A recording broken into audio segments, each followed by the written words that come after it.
We live in an era where a game can be totally different next week than it is right now. This also means there have been a lot of games that managed to pull off some pretty insane comebacks after launching too bad or too mediocre reviews from critics and gamers. What is up, everybody? Jimmy or Chaos, welcome back to the channel. Today, we're going to be looking at 10 games that were totally hated when they launched, but are now loved by gamers around the world. Did a complete 360. So you let me know which of these games you turned your opinion around on. Drop a like, and let's get off with an obvious one. At number 10, Halo the Master Chief Collection. Should have been the easiest slam dunk of all time. A collection of the first 4 Halo games with a massive multiplayer mode. Let you pick and choose which of the 4 multiplayers you wanted to play, including all the game modes and maps. Sign me up. Had such a great idea, right? It was released for the Xbox One, but it didn't work at all. Over the next 5 to 6 years, 343 Industries pushed out probably hundreds of patches, big and small, to try to get the game to where it was supposed to be on day one. They even added a ton of bonus content as a showing of goodwill, including re-releases of Halo Reach and Halo 3 ODST. They even did something amazing. They ported the game to the PC, which was the first time many of these Halo games had ever been playable on mouse and keyboard. And they added crossplay between the Xbox and the PC version so everybody could enjoy the old school Halo as one big community. Now, the Master Chief Collection is one of the best deals in gaming. You get 6 full-fledged Halo games for a very low price, as well as a huge multiplayer mode that has all the content you loved about the 360 era of the franchise.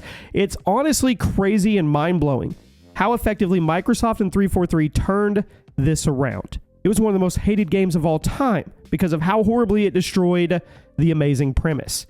Before we move on, guys, do me a favor. Subscribe to Chaos Let's Play. The link is at the top of the description. You can right-click it if you're on a desktop. Go over there, hit the sub button, help us hit 1,000 subscribers. We are going through the GTA 5 campaign as we speak. You can also let me know what the next game is over there you want to see me play. At number 9, DayZ. I haven't talked about this game in forever. This game is such a strange case because when you look at it on the Steam page, it seems like it's always been hated on, but one thing is for sure. A lot of people love this game. Still one of the most popular games on Steam right now. It's arguably the game that set off the trend of multiplayer open-world survival games, and the fact that it got made at all is an impressive feat since it started out as a mod for Arma, made by a pretty small team, and was later spun into its own standalone game. Now, the reason this game has been so hated over the years is because it launched full of bugs. Still has a lot of technical issues and oversights to this day, but even though the game is a bit of a mess, there's just something super addicting about it. Even though it's taken a really long time for everything to get fixed, there's no denying that the experience is a lot better now than it once was. In fact, the game has an 84% positive approval rating on Steam over the last 30 days, which is actually kind of nutty because this game was sitting in the mostly negative or mixed territory for the first few years of its life. At number 8, what could have been Ghost Recon Breakpoint. This is a comeback I did not see. Breakpoint was released in the late 2010s. Many consider it to be one of the worst Ubisoft games ever made. Not only did it turn the tactical stealth shooter gameplay of Ghost Recon into this open-world grind-a-thon, but it was also loaded with technical problems and pay-to-win mechanics. Ghost Recon Breakpoint was such a failure that Ubisoft had to publicly apologize for it and announce they were pushing back a bunch of their in-development projects to make sure they didn't make the same mistake again. But you know what happened?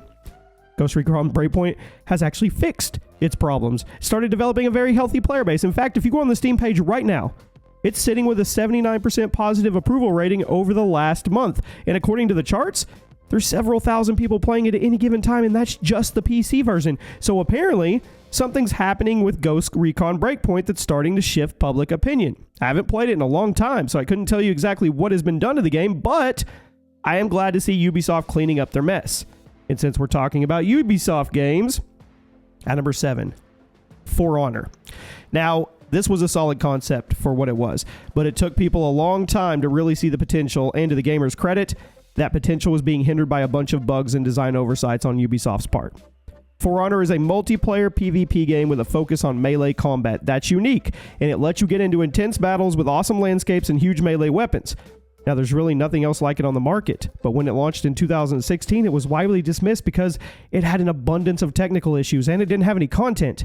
But if you boot up For Honor right now, it's a much more refined experience. Lots of stuff to do, pretty healthy player base. Ubisoft has this bad habit of releasing games before they're ready to come out of the oven, and then they fix them later with patches, so hopefully they will knock that habit off going forward, because I'm not sure they can afford another situation like that. There's rumors floating around now that Assassin's Creed Shadows underperforms. They are going to get bought out by a larger company, which would be insane. But that's a topic for another video. The point is, For Honor sucked when it came out. Now it's actually pretty good, so it's at number 7. At number 6, Fallout 76. When Bethesda announced Fallout 76, we were all confused. A Fallout game that's not single player? No NPCs? What are you supposed to do the whole time you're playing? And when Fallout 76 came out, not only was it the most boring game on the planet, it was also one of the most broken games on the planet. This game barely functioned when it launched. It was severely lacking in content. Hardly anything about it felt like a traditional Fallout game, and the community quickly bailed. But over the next few years, Bethesda slowly rebuilt the vision for the game as a whole, and if you boot it up right now, it's night and day. Fallout 76 is honestly a good game right now, and it's a pretty faithful multiplayer adaptation of Bethesda's single-player Fallout formula. Now, obviously, it's not going to hit the same as a single-player game like Fallout 3 or Fallout New Vegas, but it's fun. It is. I felt absolutely betrayed by Fallout 76 when it came out. And I thought for sure Bethesda was going to give up on it and throw it in the dumpster, but I'll admit, the game is actually pretty fun today. I'll never forget that burn that I felt on launch day, but at least it's fun now. Now we arrive at the top 5. Battlefield 4, The Comeback Kid.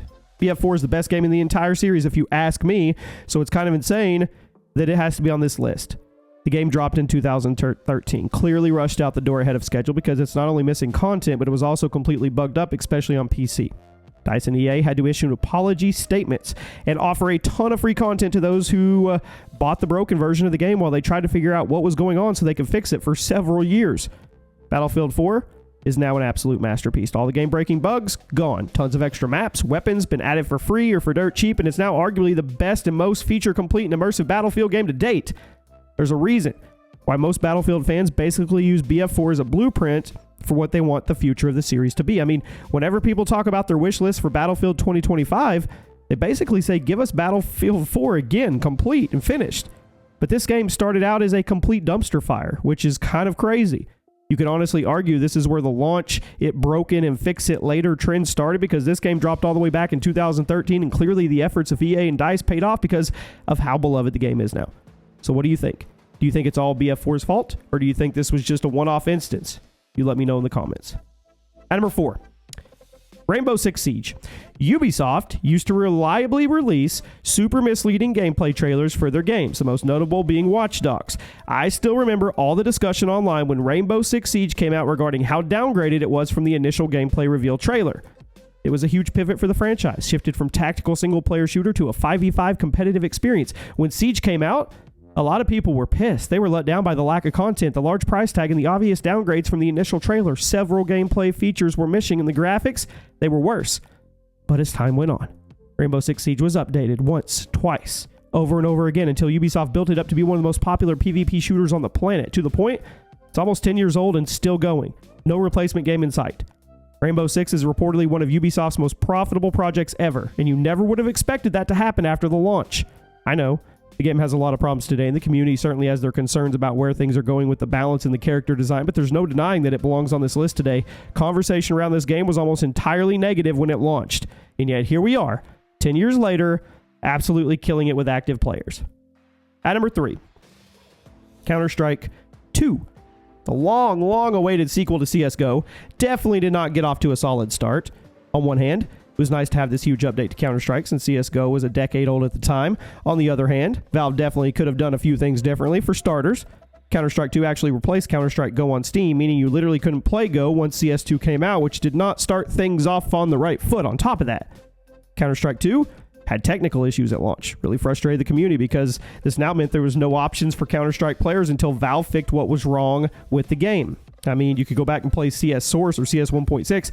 If you were a CSGO player during the first week or two of Counter-Strike 2, you were not having a good time. That's the main reason why CS2 was frequently seen with the mostly negative user review label for the first few months of its life cycle. But now that Valve has ironed out all the technical issues and made CS2 function more like CSGO did, the user reviews have jumped all the way back up to 86% positive approval.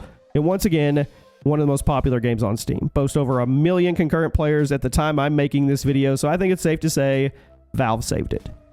At number 2, Sea of Thieves. This had to be one of the most boring games I ever played at the time it was released. I played it on day one. It was so disappointing because it was developed by the same people that made Conker's Bad Fur Day and GoldenEye 007, which are two of the best games of the N64 era. Sea of Thieves was intended to be this massive multiplayer pirate adventure game, but it ended up being this half-baked, boring, vapid experience that almost nobody wanted to play more than 2 hours of. I still remember booting this game up and being almost angry at how boring it was because of all the hype videos. They looked amazing. But Microsoft wasn't going to take it lying down because over the next few years, they added tons of free content, totally reworked the gameplay loop, improved the technical aspects, and turned it into a game that it should have been on day one. Sea of Thieves today is fun. It's really the only place you can get a multiplayer pirate adventure right now. Whether you want to run around pillaging towns or go on epic ocean battles with other ships or roam the land looking for treasure, it's got it. And at number 1, no shocker for anybody, No Man's Sky. Speaking of boring games, it's the poster child for turning something boring into something unique and amazing. This massive space-sized survival game made tons of promises during its development. Basically, none of those promises were kept. The game was being sold on being an absolute huge experience with lots of unique planets to discover, but what we ended up getting was this painfully boring bug fest that didn't have any of the promised features and where most of the planets played exactly the same as one another because they were all procedurally generated from the same template with very minor changes between one and another. Even though the developers could have just taken the money and ran, they didn't. They decided to stick with this project and continuously update it till it became the game that we know today. No Man's Sky 2025 is one of the best multiplayer survival games on the market. It's also inspired other games, including Starfield, for better or for worse. This is another game that's not going to get me to forget how it launched, despite how good it is now, but I can't deny how much love and work has gone into it, so people love it today. And also a big, fat, honorable mention, yes, to Cyberpunk 2077. We couldn't keep it off the list. We could only have 10, but of course, night and day. Launched, had to be pulled, issued apologies, and now look at it. And there you have it, my friends. Let me know one hated game at launch that now you love, and I'll see you soon.